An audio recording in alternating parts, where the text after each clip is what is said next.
kemungkinan karena dia biasa berbohong, tidak menutup kemungkinan bahwa dia nanti suatu waktu akan berdusta, atau pernah berdusta, atau telah pernah berdusta atas nama Rasulullah, atau akan berdusta atas nama Rasulullah sallallahu alaihi wasallam. Lihat. Nggak diterima riwayatnya kalau orang tukang bohong. Terima. Atau dia fasik, atau dia tidak dikenal siapa dia, atau dia hafalannya kurang baik, sering lupa, sering salah dalam menerima atau meriwayatkan hadis, sering waham, ragu-ragu. Oh iya, apa begini? Ah, enggak, itu ragu-ragu. Jadi betul-betul yang kuat. Lihat pemeriksaan dalam hadis, diteliti satu persatu. Umat yang lain tidak punya kecuali umat Islam.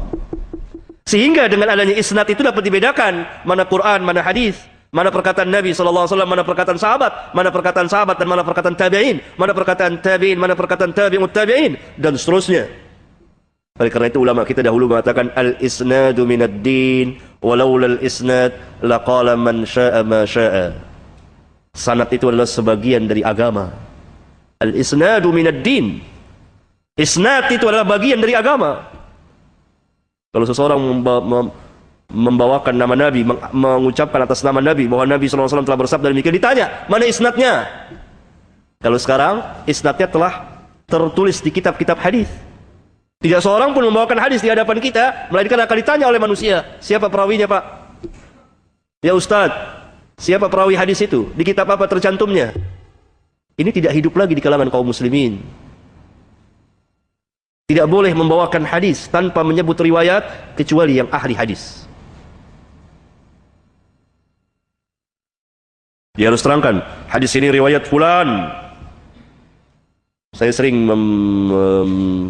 memberikan saran kepada ketua-ketua masjid supaya jangan mereka biarkan seorang pun naik mimbar atau khutbah Jumat kecuali kalau mereka membawakan hadis dan diterangkan siapa rawi hadis itu.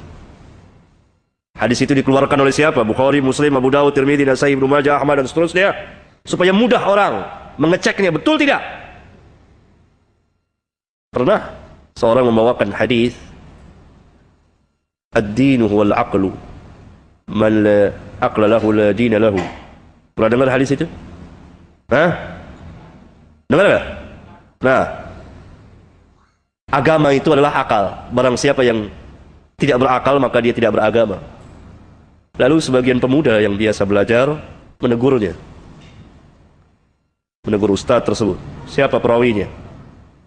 Lalu ustadz itu mengatakan, hadis ini diriwayatkan oleh Bukhari. Tapi ikhwan kita ini sedikit banyak telah mempelajari Sahih Bukhari. Lalu dia katakan, dia ambil Sahih Bukhari, lalu dia sodorkan kepada ustadz itu, tolong cari di mana di Bukhari. Dia tidak bisa ketemu karena hadis itu memang bukan di Bukhari. Dan hadis itu tidak ada asal usulnya. Nah, lihat. Dikatakan di Bukhari padahal tidak ada di Bukhari. Itu salah satu dari sekian banyak contoh hadis palsu yang beredar. Hubbul watan minal iman, cinta tanah air sebagian dari iman. Ini hadis yang tidak ada asal usulnya dan sangat berbahaya sekali. Ini hadis palsu buatan kaum nasionalisme. Ya, dan lain-lain banyak sekali. Karena hadis-hadis palsu yang beredar di masyarakat itu ada yang berkaitan dengan akidah keyakinan, ada yang berkaitan dengan amaliyah perbuatan, ada yang berkaitan dengan adab dan akhlak dan seterusnya. Coba saudara-saudara misalnya beli terjemahan kitab hadis-hadis dhaif dan maudhu karya besarnya Syekh Albani rahimahullah taala.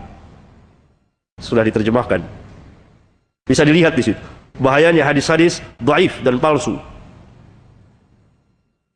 Atau mungkin kitab saya ini, hadis-hadis dhaif dan maudhu. Ada kurang lebih 250 hadis dan sebagiannya palsu. Saya jelaskan di sini, jilid pertama ini. Ya.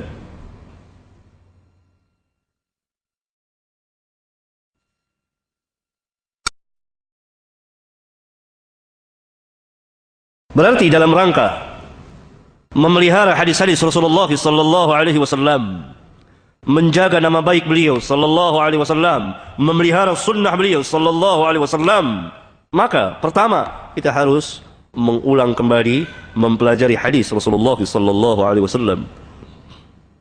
Yang kedua, memperbanyak hadis-hadis Rasulullah. Memperbanyak yang saya maksud imma mengumpulkan kitab-kitab hadis yang umumnya sah seperti kitab Riyadhus Shalihin, 90% lebih hadis-hadisnya sah. Kitab itu memuat hampir 2000 hadis. Satu perbendaharaan ilmiah yang sangat besar kalau dimiliki oleh seorang muslim. Misalnya 90% lebih hadisnya sah. Kalaupun ada yang lemah dengan kelemahan yang ringan, itu hanya beberapa puluh saja dari jumlah 1900 sekian hadis. Berarti hanya berapa persen saja yang lemah. Ya. Kemudian penyebaran hadis, mempelajari hadis, yakni mendakwakan, membacakan hadis-hadis Rasulullah sallallahu alaihi wasallam. Ya. Yang ketiga, bahwa kita harus hati-hati dalam membawakan hadis Rasulullah sallallahu alaihi wasallam, tidak sembarangan.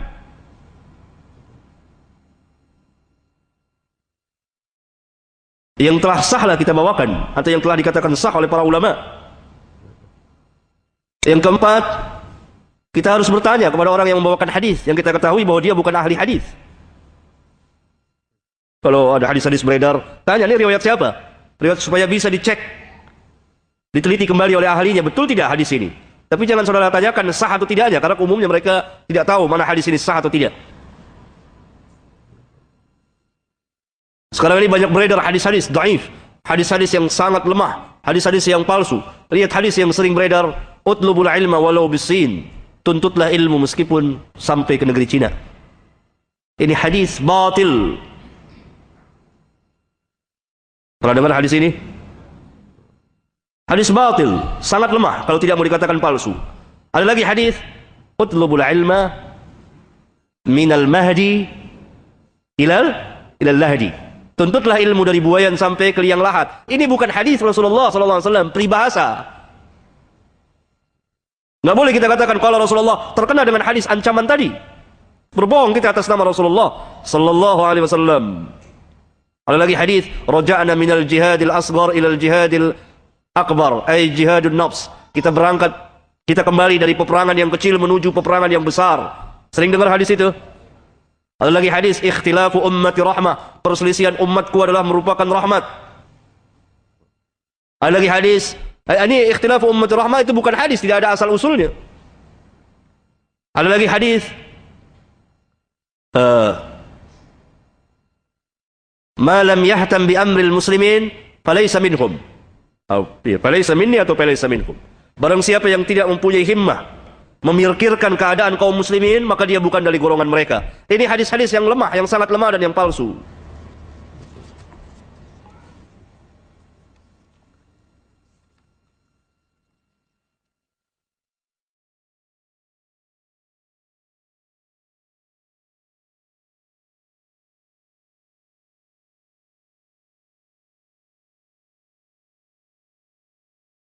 Ada lagi hadis, orang yang tidak nikah itu saudara syaitan. Pernah dengar?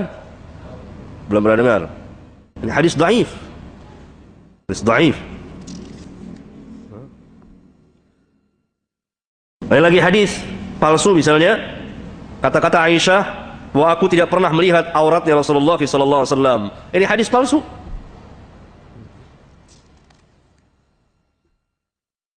Bagaimana seorang istri tidak pernah melihat aurat suaminya atau sebaliknya?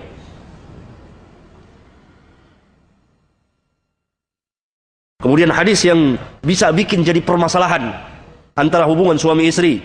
Apabila idza ata ahadukum ahlahu falyastatir wa la yatajarrad tajarrudal 'ayraini. Apabila salah seorang dari kamu mendatangi ahlinya, berhubungan suami istri, maka hendaklah dia menutup dirinya dengan kain, dengan tabir, dan jangan saling melihat. Janganlah keduanya bertelanjang bulat seperti dua onta. Jadi hadis banyak bikin masalah bagi kaum muslimin. Saya ditelepon, saya ditanya, gara-gara pakai hadis palsu ini. Gara-gara pakai hadis dhaif ini. Ini dhaif ini hadis. Sehingga terjadi permasalahan, ribut suami istri, padahal baru pengantin baru. Ribut gara-gara hadis ini.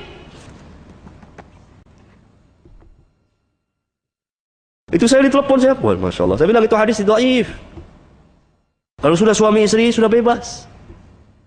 Nah, lihat asar bekas yang sangat berbahaya bagi hadis dhaif itu kalau diamalkan. Ada lagi hadis yang tidak ada asal usulnya, man arafa nafsahu faqad arafa rabbahu. Barang siapa yang kenal dirinya akan kenal Rabbnya. Pernah dengar? Nah, itu nggak ada asal usulnya hadis itu. Tidak ada asal usulnya. Pernah dengar sumu tasihu, puasalah nanti kamu sehat. Pernah dengar? Nah, ini hadis dhaif. Walaupun tidak